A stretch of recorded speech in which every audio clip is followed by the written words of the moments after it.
যারা শুটকি খেতে খুব বেশি বেশি ভালোবাসেন, আজকের ভিডিওটা তাদের জন্য। প্রিয় ভাই বোন বন্ধুরা সবাইকে আসসালামু আলাইকুম। সবাই কেমন আছেন? আশা করছি অনেক অনেক ভালো আছেন।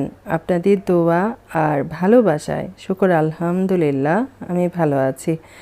তো কিছু ছুরি শুটকি নিয়েছি, সেটা কাটাকুটি করে এই যে দেখেন এভাবে এটা টালা দিয়ে নিচ্ছি।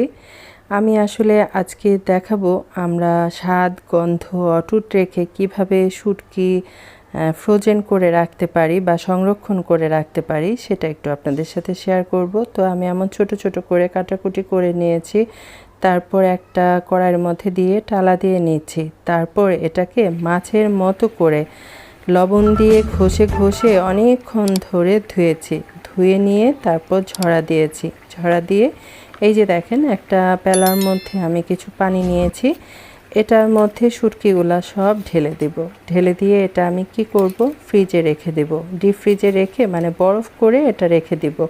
তাতে করে কি হবে, শুটকি অনেক জনম পর্যন্ত ভালো থাকবে, এটার গন্ধ অটুট থাকবে। যদি কারো ভালো লেগে থাকে আমার মতো করে এভাবে শুটকিটা ফ্রোজেন করে রাখতে পারেন। আরেকটা বিষয় হচ্ছে, অনেক সময় আছে চট জলদি আমাদের শুটকি খেতে ইচ্ছা করলো, এভাবে রেডি করে রেখে দিলে খুব অল্প সময়ের মধ্যে আমরা রান্না করে নিতে পারি। প্রিয় ভাই বোন বন্ধুরা, এতক্ষণ পর্যন্ত যে বা যারা আমাকে শুনছেন সবার কাছে বিনীত অনুরোধ থাকবে অবশ্যই একটা লাইক করবেন। আপনাদের একটা লাইকের জন্য আমাকে হয়তোবা কেউ দেখার সুযোগ পাবে। আর কেউ যদি আমাকে বন্ধু করে থাকেন অবশ্যই কমিউনিটিতে লেটার রাখবেন। আর এখন আমি কিভাবে শুটকিটা রান্না করছি সেটা দেখার জন্য থাকেন আমার সাথে। চলে আসলাম শুটকিটা রান্না করার জন্য। এখানে শুটকিটা ঝাড়া দিয়ে রেখেছি। তারপর এখানে হচ্ছে এই যে এরকমের গোল গোল করে বেগুনটা কাটাকুটি করে রেখেছি।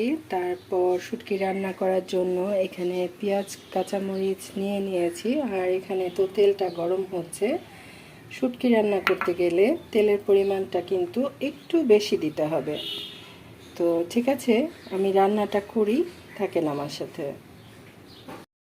রান্না বসায় দিলাম। এখানে পেঁয়াজ কাঁচামরিচ হালকা করে ভেজে নিব, আদা রসুন বাটা দিয়ে দিব, তারপর পরিমাণ মতো সব মশলা দিয়ে দিব। তারপর শুটকিটা খুব ভালো করে কষায় নেব, সাথে বেগুনটাও কষায় নেব। তারপর পরিমাণ মতো ঝোল দিয়ে ভুনা করে মানে মাখা মাখা করে রান্না করে নেব।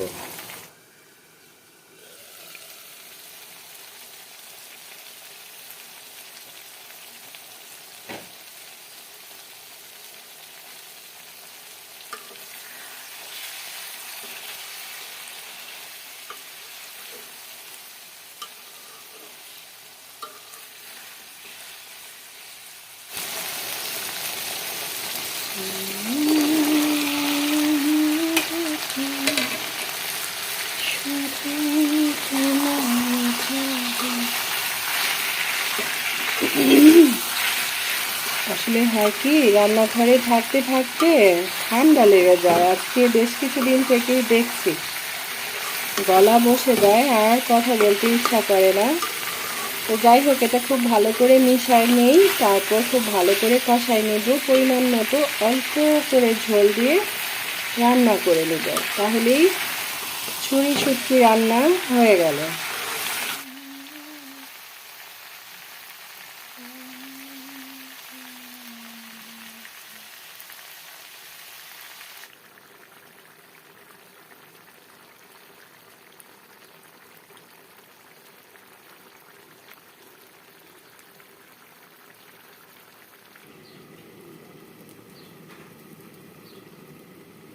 শুটকি রান্নার ফাইনাল লুক শেয়ার করার জন্য অনেক বেশি সুন্দর হয়েছে, টেস্টটাও খুব বেশি ভালো এসেছে। আর যদি কারো ভালো লেগে থাকে আমার মতো করে যে কোনো শুটকি মাছ এভাবে বেগুন দিয়ে রান্না করে খেতে পারেন। এ ধরনের একটা রান্না থাকলে ভাত খাওয়ার জন্য বিশেষ কিছুরই প্রয়োজন হয় না। সবাই খুব বেশি ভালো থাকবেন, সুস্থ থাকবেন। আরেকটা কথা হচ্ছে, কেউ যদি লাইক দিতে ভুলে যান তাহলে যেতে অবশ্যই লাইক করবেন। আল্লাহ হাফেজ, আসসালামু আলাইকুম।